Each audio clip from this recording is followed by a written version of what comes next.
Hello guys, welcome to my channel let's crack judiciary. So guys, हम domestic violence act को आगे करेंगे। हमने इससे पहले सेक्शन 1 से लेके 8 कवर किया था। आप डिस्क्रिप्शन में जाके देख सकते हैं, उसका लिंक मैं प्रोवाइड कर दूंगी। इस वीडियो में हम सेक्शन 9 से लेके 19 कवर करेंगे और इसके बाद एक और वीडियो आएगी, हमारा DVA कंप्लीट हो जाएगा। चलिए स्टार्ट करते हैं अपना एक्ट। तो सेक्शन 9 बात करता है प्रोटेक्शन ऑफिसर्स जो हैं उनके ड्यूटीज़ और फंक्शन की। ठीक है, यानी कि उनकी क्या क्या ड्यूटीज़ होगी। उन्हें अपॉइंट तो कर लिया, लेकिन वो करेंगे क्या। ठीक है, तो प्रोटेक्शन ऑफिसर्स जो हैं फर्स्ट सबसेक्शन में कहता है कि जो ड्यूटी होगी प्रोटेक्शन ऑफिसर की, वो असिस्ट करेगा मैजिस्ट्रेट को कि जो भी इस एक्ट के फंक्शंस हैं उनको डिस्चार्ज कर सके। ठीक है, तो मेनली हम ले सकते हैं असिस्ट मैजिस्ट्रेट। बी कहता है कि जो डोमेस्टिक इंसिडेंट रिपोर्ट है, एप्लीकेशन गई है, उसके बाद एक रिपोर्ट तैयार होती है जिसे हम बोलते हैं domestic incident report regarding the जो भी डोमेस्टिक वायलेंस हुआ है ग्रीव्ड पर्सन यानी कि वुमेन के साथ। ठीक है, तो वो जो रिपोर्ट होगी उसे बनाने में हेल्प करेगा और उसे फॉर्म में और मैनर में लाएगा जो मजिस्ट्रेट के सामने उसे भेजेंगे। ठीक है, कब करेगा? जब डोमेस्टिक वायलेंस के कंप्लेंट की रिसिप्ट उसके पास आ जाएगी। उसके बाद सी में कहता है कि एप्लीकेशन बनाएगा इस फॉर्म में, इस मैनर में जो मजिस्ट्रेट जो है प्रिस्क्राइब करेगा उसे, अगर एग्रीव्ड पर्सन चाहता है कि उसे कोई रिलीफ मिला जाए रिगार्डिंग प्रोटेक्शन ऑर्डर। ठीक है, प्रोटेक्शन ऑर्डर हम आगे सेक्शन 18 में पढ़ेंगे। तो उनके रिगार्डिंग अगर मान लो एग्रीव्ड पर्सन को कुछ प्रोटेक्शन ऑर्डर, रेसिडेंस ऑर्डर वगैरह चाहिए, तो उनकी एप्लीकेशन बनेगी टू मजिस्ट्रेट, तो वो उनको हेल्प करेगा। हु? Protection officer. डी में बात करता है to ensure that aggrieved person is provided legal aid. अब ये इंश्योर करेगा कि जो भी वो वुमेन है जो आई है उसको जो है लीगल सर्विस अथॉरिटीज़ एक्ट 1987 के तहत लीगल एड प्रोवाइड की जा सके। ठीक है, और उसको जो है फ्री ऑफ कॉस्ट वो कंप्लेंट बना सके। देखो, ये जो प्रोविजंस हैं बेसिकली इसलिए हैं ताकि अगर मान लो फ्री ऑफ कॉस्ट नहीं होगा, कोई उसको असिस्ट करने के लिए, हेल्प करने के लिए नहीं होगा, तो जो वुमेन है, ग्रीव्ड पर्सन है, वो मैजिस्ट्रेट के सामने कहीं पे नहीं आएगी।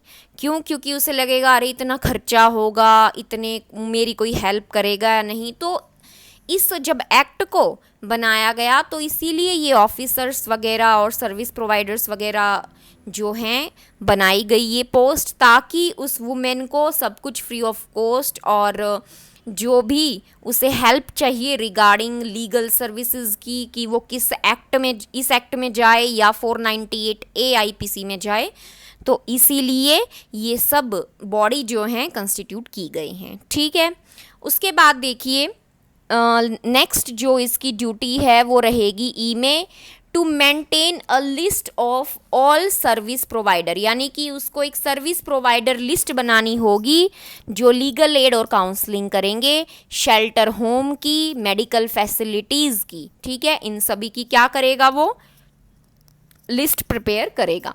एफ में कहता है to make available a safe shelter home. ठीक है, यानी कि जो भी शेल्टर होम होंगे उनमें वो अवेलेबल करवाएगा कि एग्रीव्ड पर्सन यानी कि वुमेन है वो जा सके। If the aggrieved person so requires, यानी कि उसे अगर ज़रूरत है, यानी कि मान लो घर से निकाल दिया है हस्बैंड ने या उसके पेरेंट्स ने, यानी कि फादर या भाई ने, तो वो शेल्टर होम प्रोवाइड करवाएगा, अवेलेबल करवाएगा ताकि वो वहाँ पे रह सके। And forward a copy of his report of having lodged the aggrieved person in a shelter home to the police station. ठीक है, जी में है अगर मान लो उसके साथ कोई मारपीट हुई है तो मेडिकली एग्जामिन भी वो करवाएगा और उसकी कॉपी जो है पुलिस स्टेशन और मजिस्ट्रेट के पास देगा। एच में कह रहा है अगर कोई मॉनिटरी रिलीफ उसे चाहिए तो उसके ऑर्डर भी, मॉनिटरी रिलीफ अगर हम आगे पढ़ेंगे सेक्शन 20 में आता है तो वो भी इंश्योर करवाएगा, ठीक है। और आई में रेसिडरी ड्यूटीज़ बता दी हैं कि to perform such other duty as may be prescribed, यानी कि जो ऊपर हमने मेंशन की उससे अलग भी कोई और ड्यूटी बनती है तो वो भी यहाँ पे आ जाएगी, यानी कि कोई अगर मेंशन नहीं की है तो अदर ड्यूटीज़ अगर प्रिस्क्राइब की जाती हैं मैजिस्ट्रेट द्वारा तो वो भी यहाँ आ जाएंगी। और ये फर्स्ट सबसेक्शन में है, ठीक है, ए से लेके आई तक। और सेकंड में बात करता है कि जो प्रोटेक्शन ऑफिसर होगा वो किसके कंट्रोल में होगा, ऑब्वियसली मैजिस्ट्रेट, क्योंकि उसे ड्यूटीज़ भी वो आई में प्रिस्क्राइब करवा रहा है तो उसी के ही तो कंट्रोल में वो रहेगा। सेकंड सबसेक्शन ये बात कहता है। तो सेक्शन 9 हमारा ख़त्म हो गया है। सेक्शन 10 बात करता है सर्विस प्रोवाइडर की।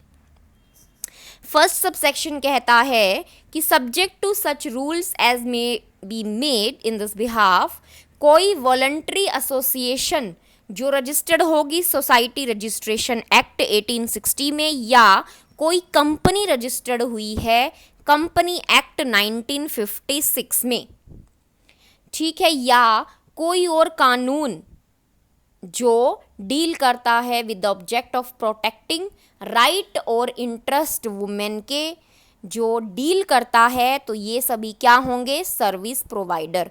क्या क्या प्रोवाइड करवाएंगे, लीगल एड, मेडिकल, फाइनेंशियल और दूसरी कोई सहायता, ठीक है। तो ये सभी कहाँ रजिस्टर होंगे, स्टेट गवर्नमेंट के साथ as a service provider for the purpose of this act. जैसे हमने जब मैंने आपको जुवेनाइल जस्टिस एक्ट करवाया था उसमें भी इस तरह की चीज़ें ही थी, ठीक है, कि ये जो सर्विस प्रोवाइडर हैं ये इस तरह से जो हैं स्टेट गवर्नमेंट के थ्रू रजिस्टर करवा सकते हैं, और फिर स्टेट गवर्नमेंट देखेगी कि उनकी वो क्या क्या हेल्प करते हैं वुमेन की, या फिर ये तो वुमेन से डील करता है, वहाँ पे बेसिकली चाइल्ड से है, ठीक है, जुवेनाइल जस्टिस एक्ट में।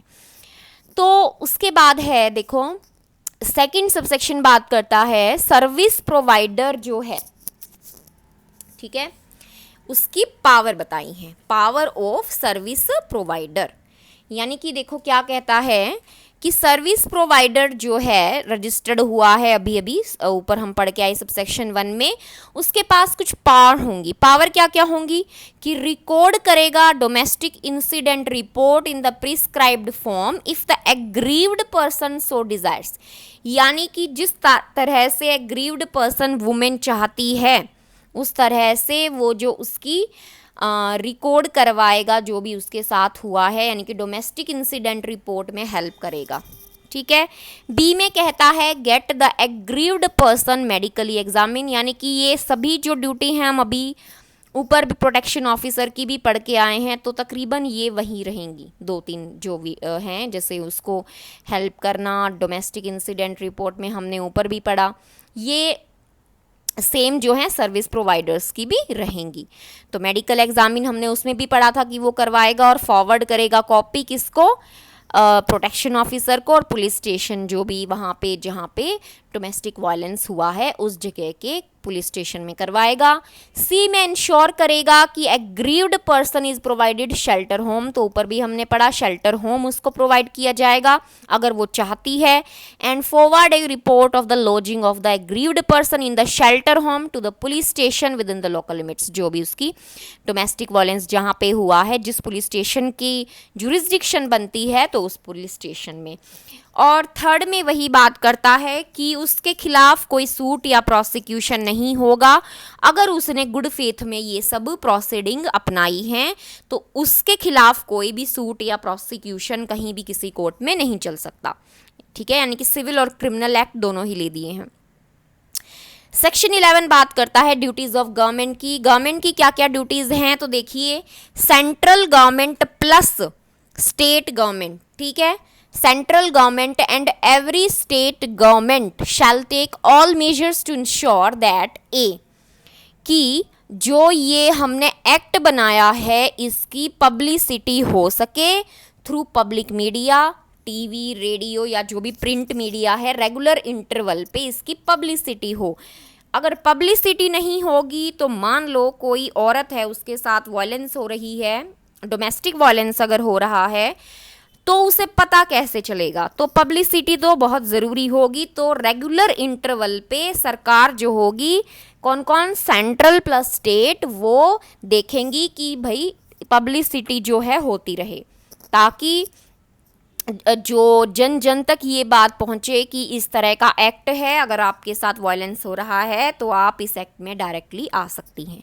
ठीक है। बी में जो कहता है, सेंट्रल गवर्नमेंट और स्टेट गवर्नमेंट जो हैं ऑफिसर्स इंक्लूडिंग, यानी कि पुलिस ऑफिसर और जो अभी जुडिशियल सर्विस जो ये ऊपर मेंबर हैं, सर्विस प्रोवाइडर हैं, प्रोटेक्शन ऑफिसर हैं, इनकी रेगुलर जो है ट्रेनिंग करवाई जाए। ठीक है, इनकी ट्रेनिंग करवाई जाए, यानी कि जिस तरह से नए नए प्रोविजंस आते रहें तो टाइम टू टाइम नई नई जो उनकी अवेयरनेस ट्रेनिंग है वो होती रहे। सी में बात करता है effective coordination between the service provided by concerned ministries and departments dealing with the law, home affairs including law and order. Coordination बिठाएगा, यानी कि जो लॉ मिनिस्ट्री है उसके साथ और एचआरडी वालों के साथ। ठीक है। डी में बात करता है प्रोटोकॉल बनाए जाएंगे for the various ministries concerned with the delivery of service to women under this act including the courts are prepared and put in place. ठीक है, तो सेक्शन 11 हो जाता है हमारा। ध्यान रखिएगा, प्रीली में सपोज पूछ लेते हैं तो ड्यूटीज दोनों की होंगी, सेंट्रल प्लस स्टेट गवर्नमेंट की। ओके। उसके बाद है सेक्शन 12 एप्लीकेशन टू मजिस्ट्रेट। अब आ जाता है एप्लीकेशन के बारे में, यानी कि चलो आपने पूरा एक्ट बना दिया, अब भाई अगर मान लो वुमेन एग्रीव्ड पर्सन आ रहा है वहाँ पे, तो कैसे एप्लीकेशन वगैरह डलेगी? तो सेक्शन 12 काफ़ी इंपॉर्टेंट है। सब सेक्शन 1 देखिए, एग्रीव्ड पर्सन यानी कि वुमेन प्रोटेक्शन ऑफिसर या कोई और पर्सन उस एग्रीव्ड पर्सन के बिहाफ पे, यानी कि 3 पर्सन उठा लिए हैं, मजिस्ट्रेट को एप्लीकेशन प्रेजेंट करेंगे और जो भी ऊपर रिलीफ है, मॉनिटरी रिलीफ, कोई रेसिडेंशियल ऑर्डर चाहते हैं तो ये सभी रिलीफ उसमें एप्लीकेशन में मेंशन करेंगे। ठीक है, तो ये पर्सन ध्यान रखना कौन कौन आ सकता है, aggrieved protection officer, other person किसके बिहाफ पे, एग्रीव्ड। ठीक है, कोई भी ऐसे उठ के नहीं आ सकता, एग्रीव्ड उसको कंसेंट देगी तभी आएगा। ठीक है, उसके बाद magistrate shall take into consideration any domestic incident report received by whom, by protection officer और सर्विस प्रोवाइडर। यानी कि ये दोनों जो हैं, एप्लीकेशन आया, उसके बाद ये दोनों ऑफिसर्स जो हम 9 और 10 में पढ़ के आए, ये प्रिपेयर करेंगे डोमेस्टिक इंसिडेंट रिपोर्ट, जिसको फॉरवर्ड करेंगे मैजिस्ट्रेट को। ठीक है। सेकंड में बात करता है द रिलीफ सॉट, यानी कि हमने ऊपर बात किया कि एप्लीकेशन में एक या उससे ज़्यादा रिलीफ वो मांग सकते हैं। तो रिलीफ जो ऊपर बात की, उस रिलीफ में कंपनसेशन या डैमेजेस की भी डिमांड की जा सकती है कि मेरे साथ इस तरह से डोमेस्टिक वायलेंस हुआ है, लेकिन मैं ये भी चाहती हूँ compensation या damages without prejudice to the right of such person to institute a suit for, यानी कि मान लो रिलीफ में उसने मांग लिया कंपनसेशन और डैमेजेस, तो ऐसा नहीं है कि वो अलग से डिमांड नहीं कर सकती, यानी कि कंपनसेशन डैमेजेस के लिए भी वो अलग से क्या कर सकती है, केस डाल सकती है, तो उसे ये एक्ट तो अफेक्ट नहीं करेगा। ठीक है। प्रोवाइडेड कहता है, देखो, where a decree for any amount as compensation, यानी कि मान लो कोई डिक्री ली गई है कंपनसेशन डैमेजेस की, मान लो सीपीसी में ही ले ली है। ठीक है, अग्रीव्ड पर्सन ने सीपीसी में ले लिया है तो वो एक अलग केस हो गया। तो ये कहता है कि ये कंसीडर करेगा, यानी कि देखेगा कि कहीं उसमें भी मांग लिया और यहाँ पे भी आप कुछ ऐसे कंपनसेशन डैमेजेस वगैरह डिमांड कर रहे हैं, तो ये कंसीडर करेगा, जस्ट दे सकता है, ऐसे नहीं है कि मना कर देगा। लेकिन क्या होगा कि अगर मान लो ये देना चाहते हैं 50,000 का, ठीक है, और सीपीसी में आपको 40,000 का मान लो जो है कंपनसेशन मिला हुआ है, तो वो कंसीडर करेंगे ऑब्वियसली, और 10,000 का आपको और दे सकते हैं, सेट ऑफ कर देंगे, काट देंगे वहाँ से। ठीक है, यानी कि जो आपको वहाँ मिला हुआ है और तो यहाँ से जो अमाउंट मिलेगा वो सेट ऑफ हो जाएगा। ओके, इसमें मेनली प्रोवाइजो में यही बात लिखी गई है। थर्ड फिर सबसेक्शन है, every application under subsection 1 shall be in such form and contain such particulars as may be, जो भी प्रेस्क्राइब्ड होंगे। अब मेन आता है फोर्थ और फिफ्थ। फोर्थ कहता है मैजिस्ट्रेट जो है फिक्स करेगा हियरिंग की डेट को, जो आपको मान लो रिसिप्ट हुई है एप्लीकेशन की, ठीक है, किसी मजिस्ट्रेट को, उसके 3 दिन के अंदर अंदर फिक्स करेगा हियरिंग डेट की, यानी कि बहुत जल्दी होगा ये, ठीक है। और फिफ्थ में फिर बात करता है कि ये टाइम पीरियड याद रखना, 3 दिन कब से, फ्रॉम एप्लीकेशन रिसिप्ट, ठीक है, उसकी रिसिप्ट जब कोर्ट को मिल जाएगी उसके 3 दिन के अंदर अंदर हियरिंग डेट फिक्स कर देगा। और फिफ्थ में बात करता है डिस्पोजल टाइम कितना होगा, 60 डेज का। प्रीलिम्स के लिए इंपॉर्टेंट है, यानी कि 60 डेज कब, यानी कि जब हियरिंग की डेट हुई उसके 60 दिन के अंदर अंदर आपको डिस्पोज करना होगा एप्लीकेशन किसकी, डोमेस्टिक वायलेंस की। फिर सेक्शन 13 कहता है सर्विस ऑफ नोटिस, यानी कि जो नोटिस है वो कैसे दिया जाएगा। देखिए सबसेक्शन 1 में कहता है हियरिंग की डेट का जो नोटिस है जो 12 में फिक्स हुआ है वो कौन देगा रेस्पोंडेंट को, प्रोटेक्शन ऑफिसर, ठीक है। किसके थ्रू जाएगा, प्रोटेक्शन ऑफिसर के। और कितने दिन में, 2 दिन में, या ये टाइम बढ़ा भी सकते हैं, रीजनेबल टाइम कर सकते हैं जो मजिस्ट्रेट देगा। और ये टाइम कब से स्टार्ट होगा 2 दिन वाला, from the date of receipt, ठीक है। रिसिप्ट आ गई, उसके बाद जो है प्रोटेक्शन ऑफिसर, ठीक है, वो क्या देगा, उसको सर्व करेगा नोटिस, किसे, रेस्पोंडेंट को। सेकंड सबसेक्शन कहता है declaration of notice bye protection officer, यानी कि जो उसने नोटिस डिक्लेयर किया है रेस्पोंडेंट को देने के लिए वो एविडेंस में एज अ प्रूफ भी यूज हो सकता है। सेक्शन 14 बात करता है काउंसलिंग की। मैजिस्ट्रेट जो है किसी भी स्टेज पे कह सकती है कि भाई किसको, रेस्पोंडेंट और एग्रीव्ड को, ठीक है। देम का मतलब हुआ दोनों को, या एक को भी कह सकती है, या तो रेस्पोंडेंट को कहेगी या एग्रीव्ड को, या तो सिंगली या जॉइंटली। ध्यान रखना ये वर्ड्स, सिंगली जॉइंटली भी हो सकते हैं और दोनों भी हो सकते हैं, या एक एक भी हो सकता है कि भैया आप जो है आपकी काउंसलिंग की जाए with any member of service provider के साथ। Okay, who possesses such qualifications and experience in counseling as may be prescribed. Subsection 2 कहता है where the magistrate has issued any direction under subsection 1 he shall fix the next date of hearing of the case 2 महीने, यानी कि मान लो magistrate ने issue किया direction 1 में counselling के लिए, तो वो फिर अब काउंसलिंग आएगा तो इसका मतलब हियरिंग अभी स्टार्ट नहीं हुई, तो हियरिंग की फिर डेट 2 महीने के अंदर अंदर आपको देनी होगी। क्यों, क्योंकि आपने काउंसलिंग का काम कर दिया था, तो इसीलिए 2 महीने के अंदर अंदर आपको फिर हियरिंग होनी की डेट होगी। ये कब आएगी लाइट में, जब काउंसलिंग में कोई ऐसा रिजल्ट नहीं निकला, मान लो वो मान जाते हैं तो आगे हियरिंग वगैरह की ज़रूरत ही ना पड़े, तो ये इस चीज़ से लिया है, ठीक है।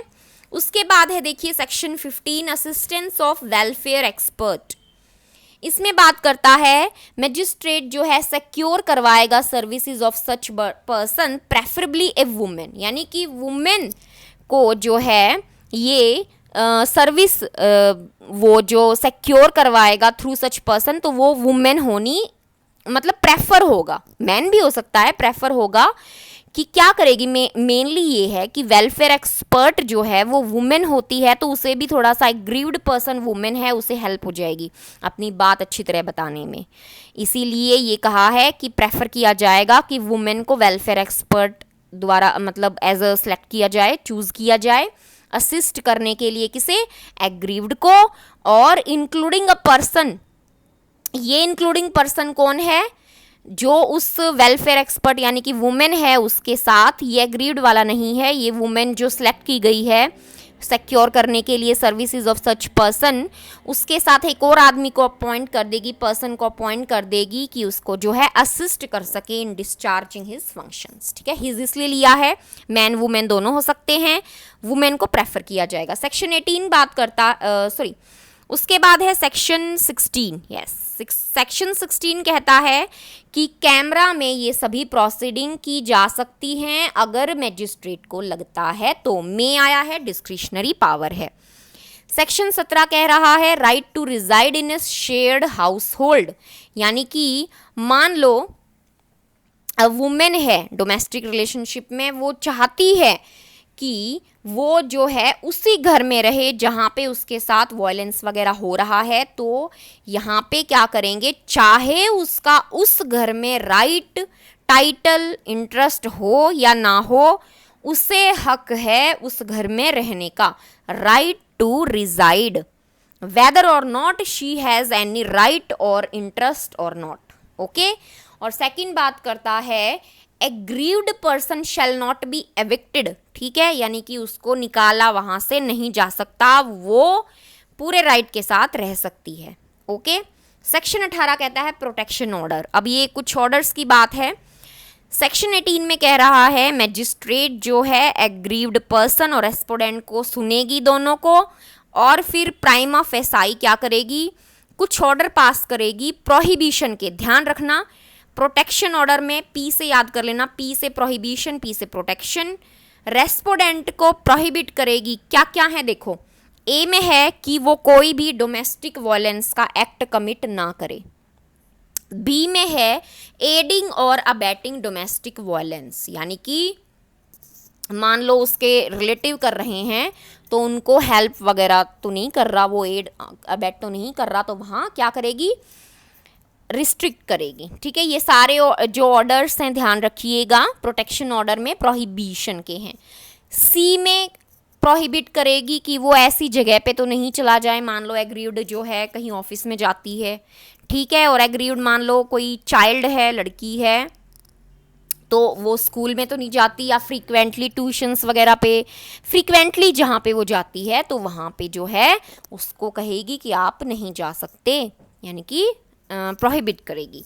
डी में है मान लो वो कम्युनिकेट करता है एग्रीव्ड से, फ़ोन कर रहा है कि भाई तूने मेरे खिलाफ क्यों डाल दिया वायलेंस वगैरह का, मैं ये कर दूंगा, मैं वो कर दूंगा, ये सब बातें, तो वो अटेम्प्ट करता है मान लो कम्युनिकेट करने का, तो भाई उसको मना करेगी कि नहीं आप ऐसा कुछ भी नहीं कर सकते, अगर आप करते हो तो फिर आगे लायबिलिटी भी बनती है। तो ये कम्युनिकेशन जो है ऑरली भी हो सकता है, रिटन भी हो सकता है, इलेक्ट्रॉनिक भी हो सकता है, टेलीफोनिक भी हो सकता है। ध्यान रखिएगा, मान लो व्हाट्सएप ही कर रहा है तो वो भी कम्युनिकेशन में आएगा, या फिर फेसबुक के थ्रू कर रहा है, या किसी ऐसे मीडिया के थ्रू कर रहा है, सोशल मीडिया के थ्रू, तो वो भी कम्युनिकेशन जो है अटेम्प्ट करता है तो उसे प्रोहिबिट करेगी। ई में है एलियनेटिंग एसेट्स बैंक अकाउंट्स, यानी कि अपने बैंक अकाउंट वगैरह को एलियनेट कर रहा है तो भी उसको क्या करेगी, मना करेगी।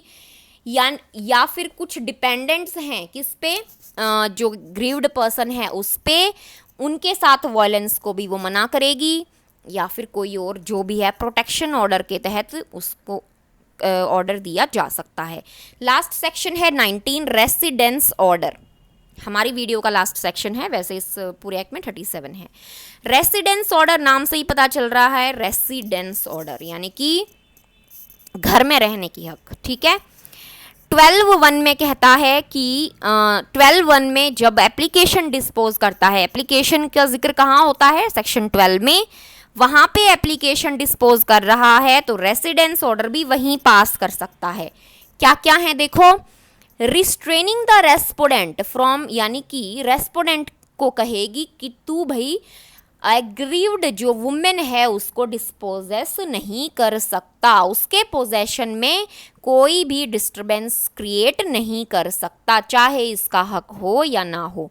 बी में कहता है रेस्पोडेंट को कहेगा कोर्ट मजिस्ट्रेट की वो उस जो शेयर्ड हाउस होल्ड है उस घर से चला जाए, यानी कि में है, ऐसे नहीं कि सारे ऑर्डर देगा, पहले ही लिखा हुआ है मैजिस्ट्रेट में, यानी कि कोई सा एक ऑर्डर दे सकता है या एक और दो भी दे सकता है, तो वो उसको भी प्रोहिबिशन कर सकता है। कब कर सकता है, मान लो मारता पीटता है वहां पे आके, ठीक है, तो उसका भी उस घर में आना जाना मना कर सकता है, रेस्पोडेंट टू रिमूव हिमसेल्फ। ठीक है, सी में कहता है कि मान लो रिस्ट्रेन करता है रेस्पोडेंट को या उसके रिलेटिव को, मान लो एक घर है उसको 2 कमरे दे दिए, कि भाई जो एग्रीव्ड है वो इन 2 कमरों का यूज़ करेगी, और ये जो रेस्पोडेंट या उसका कोई रिश्तेदार है ये वहाँ पे जा रहे हैं, उन 2 कमरों में जो पोर्शन दिया गया है वहाँ भी उन्हें मना करेगी। ठीक है।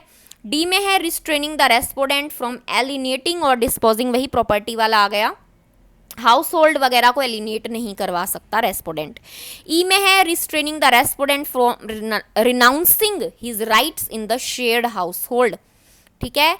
तो लिखा है except with the leave of magistrate, यानी कि मैजिस्ट्रेट की लीव के साथ आप रिस्ट्रेन कर सकते हैं रेस्पोडेंट को। ठीक है।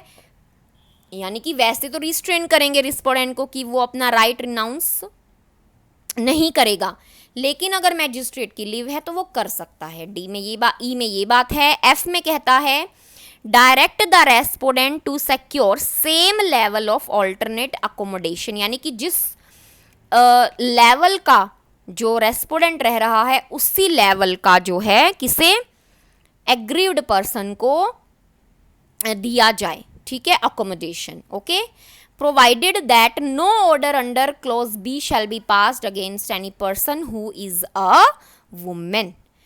सेकंड, ये हमारे ABCD चल रहे थे, F तक हमने किया फर्स्ट में। सेकंड में देखो क्या कह रहा है सब सेक्शन में, मैजिस्ट्रेट में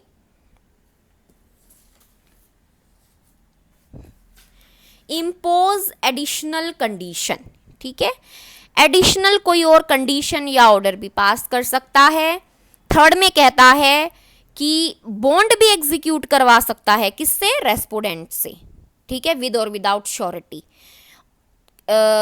बॉन्ड किस चीज़ का होगा कि जो डोमेस्टिक वायलेंस का कमीशन एक्ट है, कंडक्ट है, वो प्रिवेंट हो, उस चीज़ का बॉन्ड भी करवा सकता है विद और विदाउट श्योरिटीज। और जो फोर्थ में बात कर रहा है सब सेक्शन में, जो थर्ड में ऑर्डर दिया रिगार्डिंग बॉन्ड, तो उसमें जो डील करेगा, क्या करेगा, चैप्टर 8 जो है CRPC का, वो डील करेगा रिगार्डिंग बॉन्ड विद और विदाउट श्योरिटीज। जो उसके रूल्स रेगुलेशन हैं वो चैप्टर 8 CRPC के फॉलो होंगे। फिफ्थ में बात करता है, पुलिस ऑफिसर को कहेगा कि जो भी ऑर्डर पास हुए हैं आप जो है प्रोटेक्शन देंगे एग्रीव्ड पर्सन को, यानी कि 1, 2, 3 जो ऊपर सबसेक्शन में ऑर्डर दे दिया मैजिस्ट्रेट ने, उनके साथ साथ ये ऑर्डर भी दे सकता है पुलिस ऑफिसर को कि वो प्रोटेक्शन दे एग्रीव्ड पर्सन को और असिस्ट करे उसकी कोई एप्लीकेशन में। सिक्स्थ में कहता है कि सबसेक्शन 1 में जो भी ऑर्डर दिया जाएगा मैजिस्ट्रेट इम्पोज कर सकता है रेस्पोडेंट को obligation relating to the discharge of rent, या फिर कोई और पेमेंट को भी किसको कह सकता है, रेस्पोडेंट को पे करने के लिए, regard to the financial needs and resources of the parties. और 7 में बात करता है मैजिस्ट्रेट डायरेक्ट करेगा, अब पुलिस ऑफिसर का आया था हमने पढ़ा ऊपर 5th में, अब यहाँ पे जो है क्या कहेगा, ऑफिसर इंचार्ज जो है पूरे पुलिस स्टेशन का, उसको कहेगा कि वो असिस्ट करे किसमें, कि प्रोटेक्शन ऑर्डर इंप्लीमेंट हो सके।